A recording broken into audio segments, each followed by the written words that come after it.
So lastly, let us discuss the classical limit of the oscillator. So let's discuss the classical limit.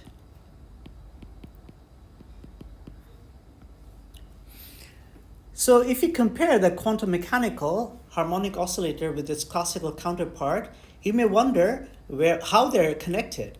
So this is actually a very subtle question, and it's related to a very important field in quantum mechanics called coherent states.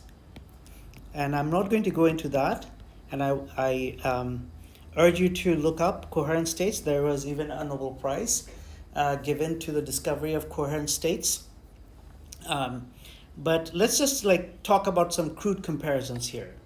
So for example, if I look at the ground state wave function, then we see that the probability of the ground state wave function would say that the particle is most likely to be found at the middle. But if I look at the classical harmonic oscillator, where the particle would be going like this, the particle spends more time on the edge than at the middle, because when it's in the middle, it's zooming past the middle, whereas when it's on the edge, it's slowing down. So it seemed like the quantum mechanical description of a harmonic oscillator is in conflict with our classical intuition. But here what we have to do is that we have to invoke the correspondence principle. And what does the correspondence principle tell us? It tells us that to make connection with classical physics, we should look at macroscopic quantities. So, or take the limit where our objects become roughly macroscopic. So we have to look at energy will become large. And actually, we don't have to look at energy being too large.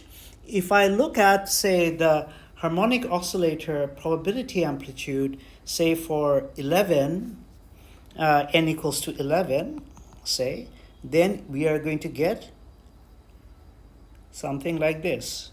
So there's supposed to be 11 bumps, but I haven't counted it. So and this is supposed to be symmetric, because even if you get the antisymmetric, the odd parity wave function, once you square it to find the probability amplitude, they all become symmetric, right?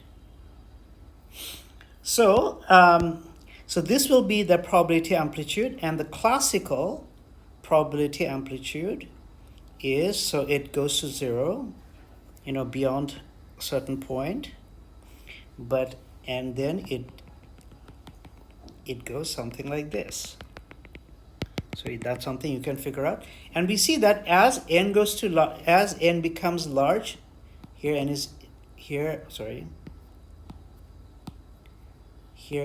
11. As n becomes large, its average value, more or less fits the classical probability.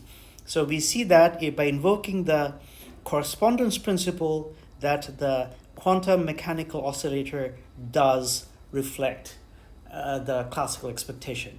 So in the next lecture, we are going to again solve the harmonic oscillator, but using a completely different approach, an algebraic approach, which is an extremely important approach in mathematics and theoretical physics.